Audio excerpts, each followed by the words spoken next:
Item number 11. Item 11, intergovernmental agreement between El Paso County, Colorado and the City of Colorado Springs establishing the Pikes Peak Regional Office of Emergency Management. Nicholas App, Deputy County Administrator, Administration. Good afternoon, Commissioners. Josh Hanley, Interagency Relations Manager. Again, Commissioners, the item being presented to you today is an intergovernmental agreement between the City of Colorado Springs and El Paso County to establish the Pikes Peak Regional Office of Emergency Management. I have a brief presentation for you today where I'm going to provide a little bit of history on this project, and then I'm going to go through the primary components of the IGA and answer any questions you may have. So in regard to the history of this project, both the city and the county have considered the potential of restructuring each organization's OEM for some time now and forming a regional OEM to better serve the Pikes Peak region. However, this really didn't come into fruition until June of 2017 when both city and county staff presented to a joint city-county meeting a proposal consolidating both the El Paso County OEM and the Colorado Springs OEM. In order to assess the viability in moving forward, we actually established the OEM Regionalization Task Force.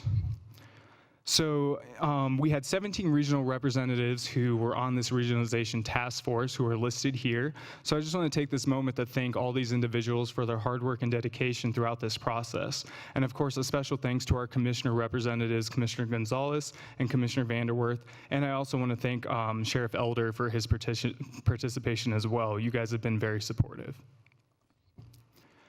So of course the purpose of the OEM Regionalization Task Force was to explore and evaluate the potential for the City of Colorado Springs and El Paso County to regionalize their OEM. The task force met 4 times throughout August through December of 2017. And in addition to the Regionalization Task Force, we also had a planning team. Really that team, the purpose of it was to serve as a working group. They did most of the research and analysis and put together a lot of the presentations and proposals that were given to the task force. I think it's fair to say that just throughout all the meetings, there was a consensus that regionalizing the OEM would have a significant value to the region. Some of the benefits that were outlined in regionalizing the Office of Emergency Management consisted of creating an opportunity to enhance regional planning and collaboration. It would optimize staff resources. It would improve and enhance communication during and after a multi-jurisdictional incident. And it would also establish a single point of contact for the community during an incident. And it would also create an opportunity to standardize all OEM operations and trainings. So the task force concluded December 2017, and then so basically once that concluded, it was determined that the city and county should consider moving forward with a regional OEM, which is where we are today. So throughout 2018, we've been participating in negotiations to establish the IGA as well as the administrative components. So that's looking at facilities, budget, HR, and IT infrastructure. So Commissioners, I'm just going to go through some of the primary components of this IGA, so just stop me if you have any questions. Again, it's made by and between El Paso County and the City of Colorado Springs to create the Pikes Peak Regional Office of Emergency Management. The period or term of the agreement is 3 years. However, the agreement will be reviewed each year by each party to ensure that the content is still applicable. Section 5 covers the governance primarily in regard to the director for the PPR OEM. So it's important to note that the director shall report to and serve at the will of the El Paso County Administrator and the Colorado Springs City Chief of Staff. In addition, the county administrator and chief of staff will be jointly responsible for the appointment and if it comes to it, the termination of the director. In addition, the county administrator and chief of staff will be responsible for the review and evaluation of the director. And I want to make note that the director will adhere to the applicable employment provisions of the hiring entity, whether that's the city or the county. I don't believe a determination has been made at that time, but really what that means is the director needs to fall under someone's payroll. So whether it's city or county, they will have to adhere to their personnel policies. So Section 5, Part B discusses an advisory board. So the IGA establishes a regional disaster advisory board. The advisory board serves purely in advisory capacity, and they may provide assistance and counsel to the director, in addition to reviewing and discussing regional disaster-related matters. The advisory board members will not have voting rights, as this is by its nature an advisory board.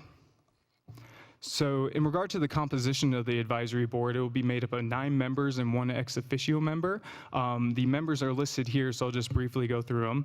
You'll have the Colorado Springs Fire Chief or Designee, the Colorado Springs Police Chief or Designee, the El Paso County Sheriff or Designee, a local government member representing a local municipality or fire protection district. I want to make note that this member is jointly appointed by the county administrator and the chief of staff. You will have a member appointed by the Colorado Springs City Council who will not be an elected official. 2 members appointed by this board, neither of whom will be elected official. 2 military partners from the DoD installations located here in El Paso County. 1 will represent the U.S. Army and 1 will represent the U.S. Air Force. And again, both of those members will be jointly appointed by the county administrator and chief of staff. And in regard to the ex officio member, that will be the public health director of the El Paso County Public Health Department. Section 6 and 7 of the IGA deals with the administration of the PPR OEM, primarily personnel. So supporting personnel are going to be assigned by both the city and the county in consultation with the PPR OEM director. It's important to note that the personnel are going to remain employees of their respective agencies. So county employees will remain county employees, city employees will remain city employees, and therefore they are subject to the personnel policies of their respective agency. In addition to that, because the employees are going to remain employees of their respective agencies, each party is solely responsible for any payments, salaries, wages, payroll taxes, benefits, unemployment benefits that are due to those employees.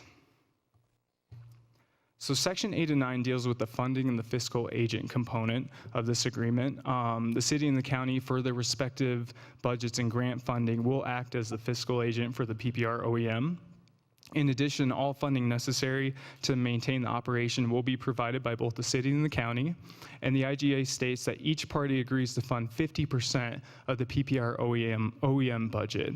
I have includes in kind. I do want to state that that is not articulated within this agreement. However, in our discussions with the city, they said their interpretation is that that includes in kind as well.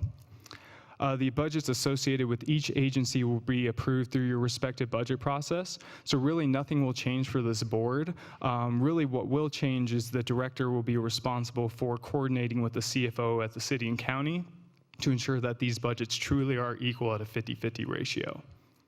And then, of course, funds will be budgeted annually to ensure that each party is contributing an equal share. So Section 10 and 19 just deals with the termination, modifications, and amendments to the agreement. So the agreement can be terminated by either party upon writing, but you have to give 365 days notice in doing so. In addition to that, the agreement shall not be altered, modified, or amended in whole or in part without written amendment that is duly approved by this board and city council.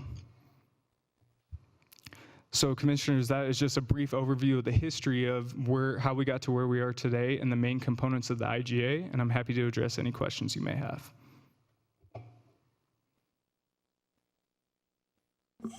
Any questions? I do. Commissioner Williams.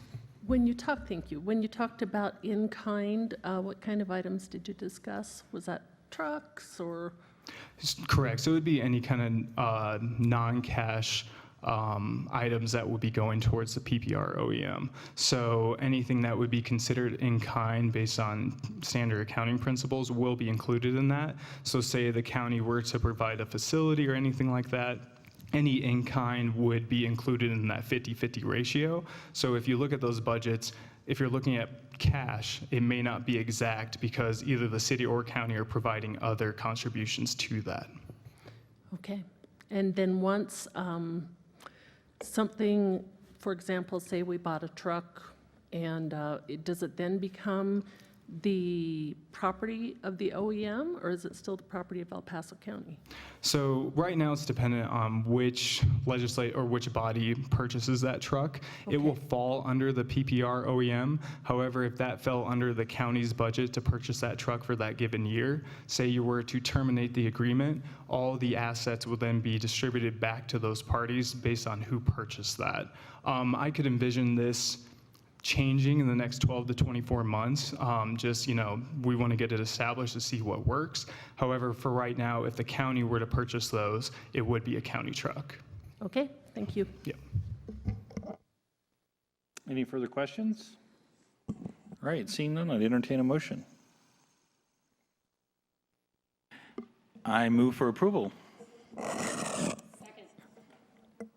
All right, it's been moved and seconded. I'll call the roll. Commissioner Brimmer.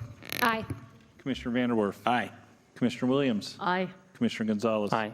The chair votes aye. That passes 5-0. Thank you, Thank you. Commissioners. This is, one last comment on this. I know it's been a years-long work trying to get this thing accomplished, and, it's good to finally be here. So let's put it in practice and get it going.